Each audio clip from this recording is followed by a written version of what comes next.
ആ കത്തുന്നത് ഞാൻ ഇതുവരെ ചെയ്ത പിശകുകളും അബദ്ധങ്ങളുമാണ്. ഈ വലിയൊരു ദുരന്തത്തിൽ ഞാൻ ദൈവത്തിനോട് നന്ദി പറയുകയാണ്. കാരണം എനിക്ക് ഇനിയെല്ലാം നല്ലവണ്ണം ആലോചിച്ച് പുതുതായി തുടങ്ങാമല്ലോ. തോമസ് ആൽവ എഡിസൺ പറഞ്ഞ വാക്കുകളാണിത്.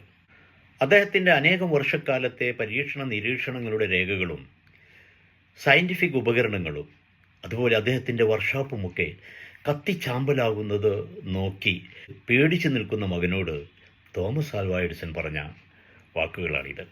67 വയസ്സായി ജീവിതത്തിൻ്റെ സായാഹ്നകാലത്തെത്തിയ തോമസ് ആൽവ എഡിസൺ പറഞ്ഞ പ്രതീക്ഷയുടെയും ആത്മവിശ്വാസത്തിൻ്റെയും ഈ വാക്കുകൾ വലിയ പ്രചോദനദായകമല്ലേ? ഇനിയെല്ലാം നല്ലവണ്ണം ആലോചിച്ച് പുതുതായി തുടങ്ങാമല്ലോ. വലിയ ദുരന്തമുണ്ടായപ്പോൾ അതിൽ പോലും അവസരം കണ്ടെത്തുകയാണ് സ്ഥിരോത്സാഹിയായ ആ ശാസ്ത്രജ്ഞൻ. പ്രിയപ്പെട്ടവരെ, നമുക്കിതിൽ അനേകം പാഠങ്ങളില്ലേ? ജീവിതത്തിൻ്റെ പിറകോട്ട് നോക്കി കഷ്ടനഷ്ടങ്ങളിൽ വ്യാകുലപ്പെടാതിരിക്കുക. അനേകം അവസരങ്ങൾ നമ്മെ തേടിയെത്തും. പ്രതീക്ഷകൾ കൈവിടാതിരിക്കുക. ശുഭപ്രതീക്ഷയോടെ മുന്നോട്ട് പോവുക. വിജയം സുനിശ്ചിതമായിരിക്കും.